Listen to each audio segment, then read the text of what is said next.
दोस्तों, हमारा ये पार्ट 1 है।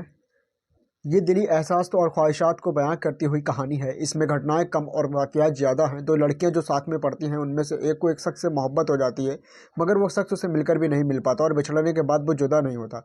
कहा जाए तो ये मिलन और जुदाई के दरमियान की कहानी है, जिसे एक बार ज़रूर पढ़ा जाना चाहिए। जैसे कहीं ख्वाब में जिंजर रॉजर्स का डायना ड्राविड की आवाज़ में सान फर्नांडी का नगमा गाया जा रहा हो और फिर एकदम से आँख खुल जाए। यानी वो कुछ ऐसा था जैसे माइकल एंजेलो ने एक तस्वीर को उठाकर यूं ही छोड़ दिया होगा और खुद किसी ज़्यादा दिलचस्प मॉडल की तरफ मुतवज्जो हो गया हो। लेकिन फिर भी उसकी संजीदा जी हंसी कह रही थी कि भाई, मैं ऐसा हूँ कि दुनिया के सारे मुसब्बिर और सारे सतर अपनी पूरी कोशिश के बावजूद मुझे जैसा शाहकार नहीं बना सकते। चुपके चुपके मुस्कुरा जाओ बेवकूफ़ो, शायद तुम्हें बाद में अफसोस करना पड़े। और फिरोज गर्मी ज़्यादा होती जा रही थी। इकबास के पत्तों पर जा मिली ऊपर ने पानी गिराया था तो गर्द ही कहीं धुल नहीं पा रही थी और भीगती हुई रात कोशिश कर रही थी कि कुछ रोमांटिक सी बन जाए। वो बर्फीली लड़की जो हमेशा सफ़ेद गरारे और सफ़ेद दुपट्टे में अपने आप को सबसे बुलंद और अलग महसूस करवाने का मंजर मजबूर करा देती थी। बहुत खामोशी हक्सले एक बेहद लख्त किताब पॉइंट कर पढ़े जा रही थी, जिसके एक लफ्ज़ का मतलब भी उसकी समझ में न आ रहा था। सफ़ेद रोशनी में इतनी जल्द और अजीब लग रही थी जैसे उसके बरगंडी कोडेश की शीशियाँ फर्श पर टूट गई हों, जिसके कीड़ों का सख्त जुकाम हो गया और लग रहा था जैसे एक छोटे से ग्लेशियर पर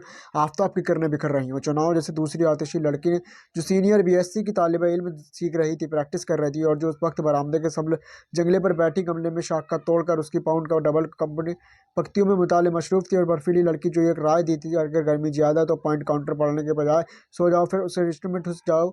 इसका अक्सर दिमाग के लिए मुजीफा होगा, लेकिन चूंकि तजवीज़ कतई नाकाबिल अमल करते हुए दूसरा मशावरा शाइस के तलाबे इल्म के जहन में वक्त नहीं आ रहा था। बर्फीली लड़की रखान सुल्ताना उसी तरह हौसले से दिमाग लड़ाती रही। आतिशी लड़की शाइंदा बानों पर हिलाकर एक गीत गाने लगी और उसके फर्स्ट सीखा था, और जिसका मतलब था कि वो जो सारजर्ज के सुर्ख लिबास वाले सिपाहियों के घोड़ों के टापों की आवाज़ बाज गश्त हमारी पुरानी सन्नाटे में डूब जाएगी और अप्रैल के महताब का तिलाई बाजरा मौसम में बिहार के आसमानों की नीली लहरों में तैरता हुआ तुम्हारे बावर्ची खाने की चिमकनी के ऊपर जाएगा। उस वक्त तुम वादी के नशेब में मेरे घोड़े के हिनायतों की आवाज़ सुनाएगी। ए शराय मालिक की शियाई आंखों को और मुर्ख लबों की बेटी। लेकिन रात खासी गर्म होती जा रही थी और महम का एक कोना जो समंदर में दूर रहा था निकल चला गया था। उस नारियल के झुंड के पीछे से एक तुलुआ घर रहा था और दूर से जंजीरे पर पुराने हुए कैथोड की गूंजी आ रही थी।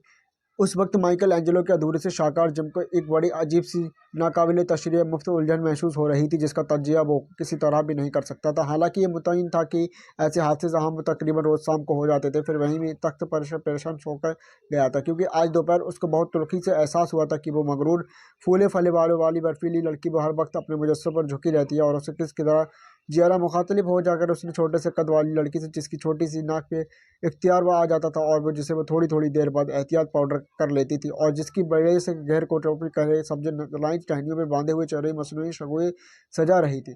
शाम को खाना खाने चलेगी तो उसने जवाब दिया था हाँ चलें, और फिर वो उसके साथ हल्के फुल्के कदमों की जीना तय कर नीचे सड़क पर आ गई। वो रेस्टोरेंट की तरफ बढ़ते हुए उस छोटी सी लड़की ने, जिसका तरह की लड़कियां आपालो बंदर या कनॉट प्लेस में तेजी से इधर उधर जाती नजर आती हैं, उससे पूछा तो तुमने स्कूल कब ज्वाइन किया है? अभी तक टर्म पूरी नहीं की और कि तुम्हारा नाम क्या है? मिलगेट कोडरा और तुम्हारा जमाल अनवर जो तुम पसंद करो। और फिर वो दोनों बस स्टेशनों के जज्बे में रूल मिल गए थे और उनके जाने के बाद बर्फीली लड़की अपने वाले पीछे समेट कर अपने दिन भर के काम को गौर से देखती हुई अपनी कार के इंतजार में क्लासरूम की खिड़की से बाहर आ खड़ी हो गई। और वो प्यारी सी नाक वाली मिराज शाम की तरह खुदाबंद खुदा कुंवारी की माँ की तस्वीर के आगे शमू रोशन करते हुए सोच रही थी कि मुसाफिर में अगर ऐसा से ज़िंदगी पैदा हो जाए तो बड़ी मुसीबत होती है, और फिर भला नताइज कौन करता है? फिर रेला तो शाहिल और टकराता फिर रहा था शाह आंखों वाला फनकार हुई गर्म सांसों के मद दी थी गलाशियों की तरह। लेकिन ये बहुत पुरानी बात थी। काश कर्ल मार्जर को नीचे बेग जिसने अपनी उम्र नाशुदा जमाई खानका के बुरे पत्थरों वाले अंधेरे हाल में दूसरे कमरों में फैले पड़े थे बरसों से एक ही तरह शेड फ्रांसिस और जॉर्ज जिंदगी मुजम्मी पत्थरों का एक ढेर भी एक जुर्म की पैदाइश एबी मैरिया की ख्वाहिदा मौसीकी किताब का नीला रिबन पर पुरानी बात थी। ये उसकी आंखों की नजरें शहीद दर्द से बंद होने लगी और वो अपने नन्हे से सफ़ेद पलंग पर गिर गई। काल उसका गिरफ्तार कलट रॉबर्ट ट्रायलो नाक, जिस पर एक शाम रोशनी इनमें से गुस्से का आकार रखा हुआ था। रोशनी ईरानी और आजम सऊद और आफ्ताब जिनके वो तीन बहुवियत किस्म के दोस्त थे जिन पर ब्रिटिश न्यूज एजेंसी से शाम करने वाली थी, बजा बजा के शोर मचाया कर रहे थे। फिर गेट ऑफ इंडिया के मेहराबनी के अंधेरी शो में सेनेट क्लास में वो बर्फीली लड़की एक आध बार परवाही नजर उठाकर देखती हुई और फिर बड़ी मशरूफियत से मुझे पर झुककर उसके पैर तराशने लगती और माइकल अर्जेंटी के शाहकार के ऊँटों पर हल्की सी मुस्कुराहट बिखर के रह जाती। और मई की बहुत सारी रातें गुजार कर शाम में खुले आसमान और चमकाते सितारों के नीचे मौसम में गरमाए जश्न मनाने वाले समंदों को सारे पुराने गीत याद दिला रहे थे, जिनकी ताजा सीटियाँ सुनते ही उसका दिल डूब सा जाता है। तारा लटक जाती हैं, मोर उड़ जाते हैं, झर्रियाँ पड़ जाती हैं। चांदी में डूबी हुई समुद्री रेत के ठंडे टीलों पर दूसरे साथियों के गीतों की आवाज़ें आ रही थी। रेत पर टहलते टहलते थककर वहीं पर बेहोश होकर गिर जाती। हम एक दूसरे के गम में बनाए बगैर जिंदगी गुजार रह सके और हमेशा ठीक हुआ करे। दुनिया की ये अक्लमंद लोग रात खामोश होती जा रही थी। ब्रिज के उस ख्याल आया कि उसने एक फिल्म में शायद ब्लड एंड जेसन में पुराना जुमला सुना था जो उसको अभी तक याद था, madam walking along in life with you has been a gracious time.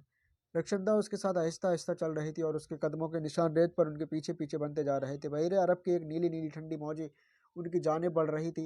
रखनिंदा रानी चंद हंस रहा था, तुम भी मुस्कुरा रहे थे और अंकल टोली, तुम इतने अच्छे से हो, मैं सचमुच इंतहा बेवकूफ़ हो गई हूँ क्योंकि सुनने सुना था कि उनके होने वाला मंगेतर मुंबई स्कूल ऑफ इंडिया में पहुंच चुका होगा। वापस जाने के बजाय यहाँ सिर्फ इसलिए रहता है क्योंकि यहाँ उसकी एक कैंप मौजूद है और वो ड्रिंक भी करता है और मौसम में गर्मा के चांदनी रातों में अपने बहमिया दोस्तों के साथ अपनी सुर्ख गजरती कार में वर्षों जूही की सड़कों पर मारा मारा फिरता है। और आतिश लड़की ने चिल्ला कर कह रहा था कि ओ तुम कैसी पागल हो और खुदा ओ खुदा, वो कैसे दिन थे, क्या ज़माना था।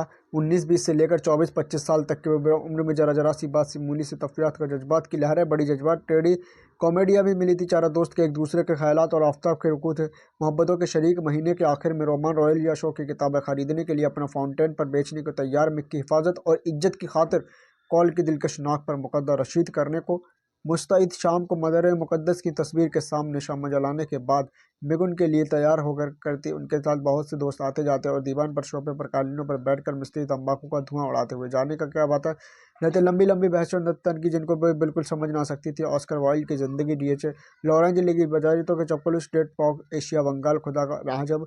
और अक्सर वो जोश में आकर ऐसी ऐसी बातें कह जाती कि उठती और मरियत की तरफ फिर निगाहें उठा देती। फिर कोई चीज़ उनकी मर्जी के खिलाफ हो जाती तो उसे डांट देते थे।